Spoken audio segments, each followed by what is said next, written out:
Assalamualaikum warahmatullahi wabarakatuh. Selamat pagi anak-anak tangguh dan kreatif. Semangat pagi. Hari ini kita akan belajar lagi.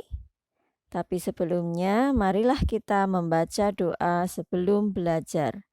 Bismillahirrahmanirrahim. Rabbi zidni ilma warzuqni fahma. Amin.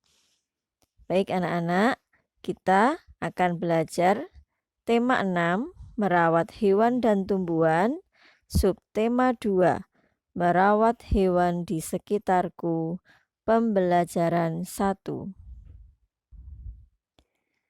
Jangan lupa anak-anak untuk melakukan pembiasaan setiap hari. 1. Sholat fardu 5 waktu sehari. Sholat duha, mengaji, murojaah al-buruj ayat 1-22, dan membantu ayah bunda. Baik anak-anak, kita mulai ya. Silakan dibuka subtema 2, merawat hewan di sekitarku. Hewan dan manusia hidup berdampingan. Kita memelihara hewan untuk dimanfaatkan. Hewan peliharaan bergantung hidup kepada kita. Kita harus merawatnya dengan penuh perhatian. Hewan liar pun bergantung hidup pada kita. Kita tidak boleh merusak tempat tinggal mereka. Ayo kita rawat hewan dan jaga habitatnya dengan baik. Pembelajaran 1. Hewan ternak harus kita rawat dengan baik. Hewan ternak yang sehat dapat memberikan banyak manfaat buat kita. Coba sebutkan beberapa jenis hewan ternak. Nah, coba ya anak-anak menyebutkan beberapa jenis hewan ternak. Apa saja ya? Ada ayam, sapi, kambing, bebek, dan lain sebagainya. Apa saja manfaat hewan ternak tersebut? Nah, hewan ternak ada yang bisa diambil dagingnya, telurnya, atau kita manfaatkan tenaganya. Dan satu lagi ada juga hewan peliharaan yang berfungsi untuk kesenangan. Ya, contohnya ikan hias, kucing, kelinci, ya. Bagaimanakah cara merawat hewan dengan baik? Nah, cara kita merawat hewan dengan baik adalah dengan memberi makan secara teratur, memberi minum secara teratur, memberi tempat tinggal atau kandang yang bersih, kemudian memberi vitamin secara teratur. Kalau misalnya hewan kita sakit, kita periksakan atau kita memberikan obat ya. Baik, sekarang anak-anak silakan mengamati gambar berikut. Yoga sedang memberi makan kelincinya. Sore itu, Yoga sedang bermain dengan kelincinya. Yoga sangat menyayangi kelincinya. Ia tidak pernah lupa memberi makan dan minum. Yoga juga rajin membersihkan kandang kelinci miliknya. Apakah Yoga merawat kelincinya dengan baik? Nah, yang dilakukan Yoga tadi untuk kelincinya, apakah ini merawat dengan baik? Ya, benar. Yoga merawat kelincinya dengan baik. Apakah Yoga bahagia merawat kelincinya? Nah, dari cerita ini, dari kalimat-kalimat ini, kita bisa tahu kalau Yoga bahagia merawat kelincinya. Ya, terlihat Yoga sangat menyayangi kelincinya. Sekarang mari kita membaca cerita berikut ini. Pagi itu, Laras dan Ulfa berkunjung kembali di peternakan Pak Danu. Laras dan Ulfa ingin belajar bagaimana cara merawat ayam. Pak Danu menjelaskan kepada Laras dan Ulfa, kandang ayam harus selalu bersih. Makan dan minum serta vitamin untuk ayam diberikan secara teratur. Pak Danu mengajak Laras dan Ulfa ikut bekerja. Laras ikut membantu menyapu kandang. Ulfa mengisi air tempat minum ayam. Ulfa juga memberi makan ayam. Sekarang jawablah pertanyaan berikut ini berdasarkan cerita. Nomor 1, mengapa Laras dan Ulfa berada di peternakan Pak Danu? Nah, mereka berkunjung kembali ke peternakan Pak Danu untuk apa?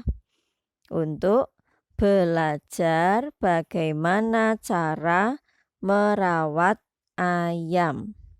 Silakan anak-anak menulis di sini. Karena mereka ingin belajar bagaimana cara merawat ayam. Nomor 2, siapa yang menjelaskan cara beternak ayam kepada Laras dan Ulfa? Yang menjelaskan adalah Pak Danu. Silakan menulis. Pak P-nya besar, Danu D-nya besar karena nama orang. Kalau Pak ini adalah nama panggilan atau sebutan. Dan berada di awal kalimat, jadi P-nya harus besar. Nomor 3, bagaimana keadaan kandang yang sehat? Nah, kandang yang sehat adalah kandang yang selalu bersih. Kandang yang selalu bersih. Nomor 4, bagaimana cara memberi makan, minum, dan vitamin terhadap ayam? Nah, ini ya, makan dan minum serta vitamin untuk ayam diberikan secara teratur. Tulis di sini, diberikan secara teratur. Nomor 5, apa yang dilakukan Laras dan Ulfa di peternakan Pak Danu? Nah, ini ya, Laras membantu menyapu kandang. Ulfa mengisi air tempat minum ayam dan memberi makan ayam. Silakan mencontoh ini dan menulis di sini. Baik anak-anak, kalau sudah kita lanjutkan ke halaman selanjutnya. Amati dan ikuti gerakan ayam berikut. Nah, ini yang pertama adalah ayam berkokok. Nah, gambar yang ini adalah anak menirukan gerakan ayam berkokok. Kemudian kalau ini adalah gerakan ikan berenang di air.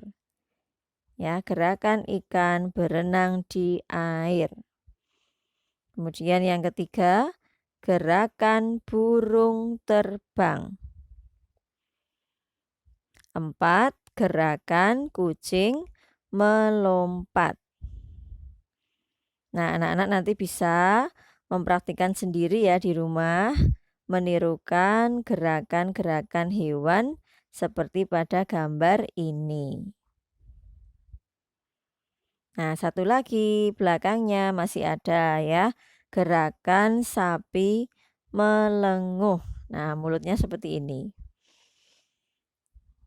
Oke, anak-anak, sekarang tugas untuk classroom bahasa Indonesia KD 4.7. Tulislah kalimat berikut dengan huruf tegak bersambung. Gunakan pula huruf kapital dan tanda titik dengan tepat. Nah, ini harus diperhatikan ya. Nanti sekalian dibetulkan menulisnya menggunakan huruf kapital yang tepat. Dan jangan lupa tanda titik. Di mana letaknya tanda titik? Nah, kemarin Bu Ranum sudah menjelaskan ya. Silakan boleh dibuka-buka lagi materi yang kemarin. Nah, nanti setelah selesai mengerjakan keempat soal ini, kemudian difoto dan dikirimkan di classroom. Bu Ranum tunggu ya tugas kalian. Disiplinlah dalam mengerjakan tugas supaya tidak menumpuk di kemudian hari. Oke, anak-anak, kita lanjutkan. Amatilah gambar-gambar berikut ini. Nah, ini ada gambar 2 sapi. Tapi beda loh kondisinya, keadaannya. Yuk coba kita lihat ya. Sapi milik Pak Sadi tidak terawat. Ya. Badannya kotor, kurus, dan lemah. Ada luka mengering yang dikerubuti lalat pada badannya. Nah, ini luka tapi tidak diobati, tidak dirawat, jadinya mengering dan dikerubuti lalat. Sapi itu tidak menghasilkan susu karena badannya tidak dirawat dengan baik, tidak terawat, kurus, kotor, lemah. Jadinya dia tidak sehat sehingga tidak bisa menghasilkan susu. Nah, kemudian yang kedua, sapi milik Pak Danu. Sapi Pak Danu terawat dengan baik. Badannya bersih dan gemuk. Makannya lahap. Suaranya melenguh dengan keras. Sapi itu menghasilkan banyak susu. Nah, kalau sapinya terawat dengan baik, makannya tercukupi, ya, badannya bersih, gemuk, berarti dia sehat. Dia bisa menghasilkan banyak susu. Nah, apa ciri-ciri hewan terawat dan tidak terawat? Ciri-ciri hewan yang tidak terawat seperti ini tadi ya. Badannya kotor, kurus, lemah, kemudian tidak bisa menghasilkan susu. Kalau yang terawat, badannya bersih, gemuk, makannya lahap, suaranya keras, dan menghasilkan banyak susu. Ini contoh kalau sapi. Sama juga untuk hewan yang lain anak-anak, intinya sama ya. Kalau terawat berarti pertumbuhannya sehat dan bisa kita manfaatkan dengan baik. Sementara kalau tidak terawat, pertumbuhan hewan tersebut kurang baik ya, kurus, kemudian tidak makannya tidak lahap sehingga kita tidak bisa memanfaatkan dengan maksimal ya, tidak ada yang bisa kita manfaatkan dari hewan yang tidak terawat dengan baik.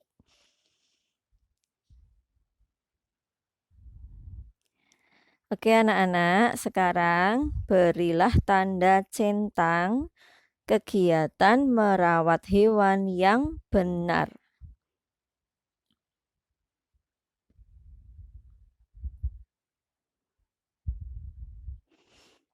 Baik, kita mulai ya.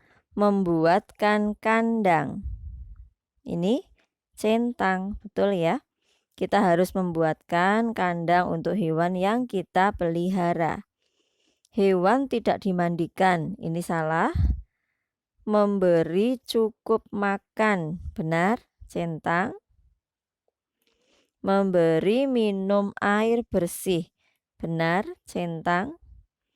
Kalau mau hewan peliharaan kita sehat, maka berilah minum air yang bersih. Memukul bila tidak menurut. Ini salah ya, tidak boleh kita memukul hewan. Membersihkan kandang. Ini benar, karena kalau kandangnya kotor, maka akan menimbulkan penyakit. Membiarkan terkena hujan. Nah, ini tidak boleh ya. Kita harus membuatkan tempat tinggal atau kandang supaya hewan kita itu tidak terkena hujan.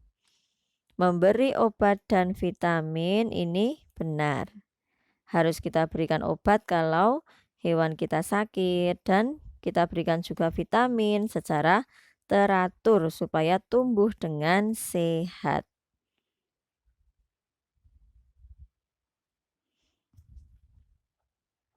Baik anak-anak, kita lanjutkan halaman 52. Sapi dewasa mempunyai tubuh yang besar. Beratnya bisa mencapai ratusan kilogram. Sapi memakan rumput segar. Sapi sangat bermanfaat bagi manusia. Dagingnya untuk dimakan. Kulitnya untuk bahan sofa dan jaket. Susu sapi mengandung protein. Susu sapi sangat baik untuk kesehatan. Tenaga sapi juga dapat dimanfaatkan manusia. Petani menggunakan sapi untuk membajak sawah. Sapi juga digunakan untuk menarik gerobak. Nah, sekarang kita akan menjawab pertanyaan di bawah ini. Nomor 1. Apa makanan sapi? Nah, sapi memakan rumput segar. Silakan ditulis di sini. Nomor 2.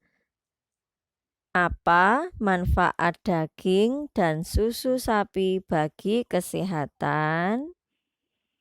Nah, tadi ini ya.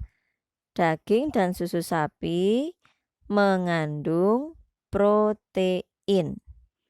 Jadi bermanfaat untuk kesehatan manusia yang mengkonsumsi karena mengandung protein. Silakan ditulis mengandung protein. Nomor 3.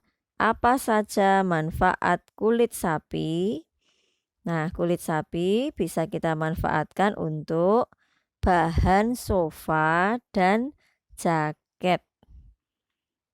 Bahan sofa dan jaket. Sofa itu apa? Sofa itu kursi ya, seperti kursi. Yang ukurannya biasanya panjang, bisa digunakan untuk duduk-duduk santai di ruang tamu atau di teras rumah ya. Nomor 4. Sebutkan contoh manfaat tenaga sapi bagi manusia. Nah, ini pemanfaatan tenaga sapi untuk membajak sawah atau bisa juga untuk menarik gerobak. Membajak sawah, menarik gerobak. Oke, sudah ya anak-anak. Nah, sekarang kita akan belajar materi matematika. Di peternakan, kambing-kambing selalu ditimbang. Penimbangan dilakukan untuk mengetahui pertumbuhan kambing. Berikut hasil penimbangan kambing-kambing itu. Seekor kambing putih beratnya adalah 70 kg. Seekor kambing coklat beratnya adalah 45 kg. Nah, sekarang Coba hitung berat kelompok kambing di bawah ini. Berilah tanda centang pada kelompok kambing yang lebih berat. Nah, ini ya. Sudah ada contohnya seperti ini, perhatikan. Tadi kan kalau kambing putih satunya beratnya 70 kg. Kalau kambing yang coklat beratnya satu ekor 45 kg. Itu yang harus kita ingat ya. Nah, sekarang kalau kambingnya 2, berarti ini kambing putih 2. Berarti 70 kg tambah 70 kg sama dengan 140 kg. Nah, kita bandingkan dulu. Ini juga dihitung dulu.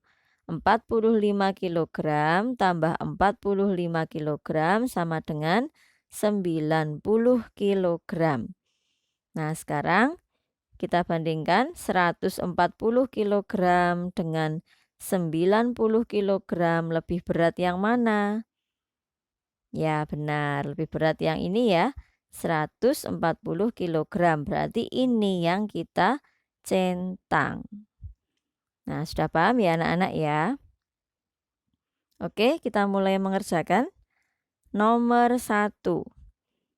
Kambing putihnya 2, berarti 70 kg tambah 70 kg sama dengan 140 kg. Kambing coklatnya ada 3, berarti 45 kg tambah 45 kg tambah 45 kg sama dengan 135 kg. Nah, sekarang kita bandingkan.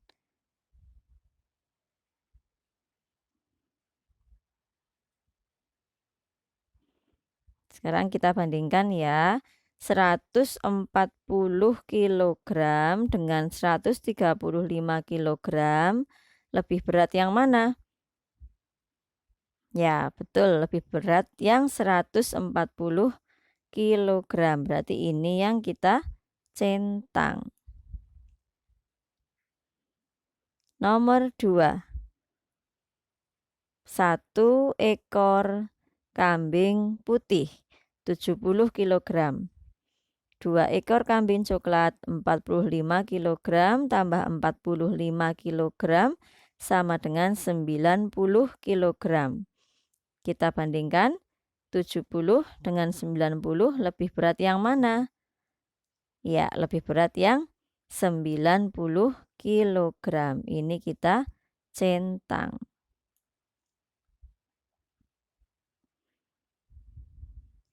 Nomor 3. 2 ekor kambing putih 70 kg tambah 70 kg sama dengan 140 kg. 1 ekor kambing coklat 45 kg. Kita bandingkan 140 dengan 45, lebih berat yang mana? Ya, benar, yang 140 kg. Kita centang. Seperti ini anak-anak ya. Mudah kan? Ya, tinggal anak-anak menjumlahkan dan membandingkan.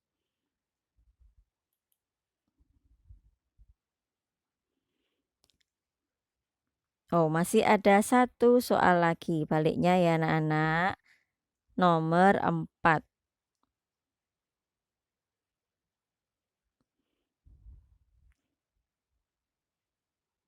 70 kg tambah 70 kg tambah 70 kg sama dengan 210 kg. Kemudian ini 3 ekor kambing coklat 45 kg tambah 45 kg tambah 45 kg sama dengan 135 kg. Kita bandingkan 210 dengan 135, lebih berat yang mana? Ya, betul, lebih berat yang ini, 210 kg.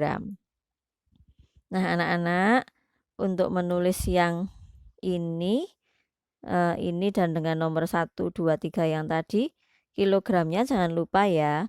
Satuan berat ini harus ditulis.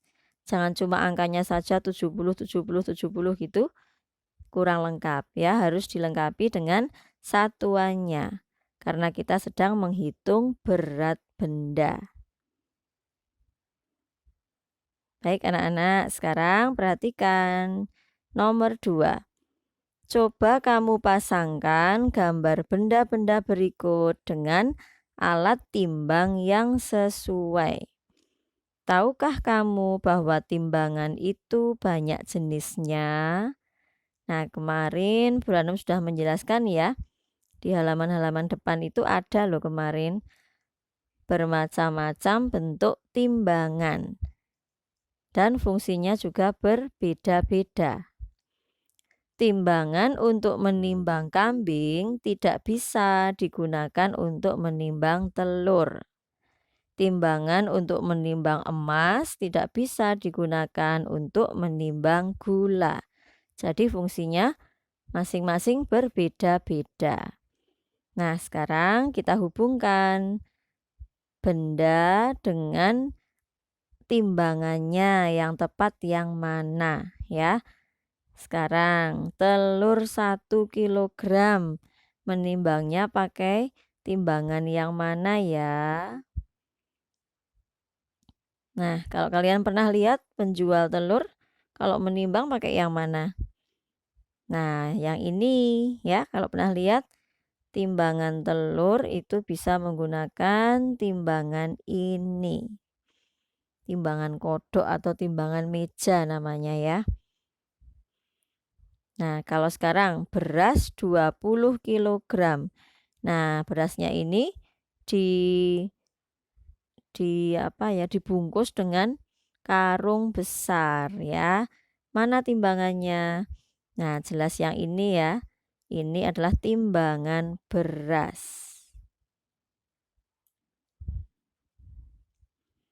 Kemudian gula 500 gram. Misalnya ibu mau membuat kue. Nah, mengukur berat gulanya menggunakan timbangan yang mana? Nah, ini ya. Namanya timbangan dapur. Nah, begini anak-anak.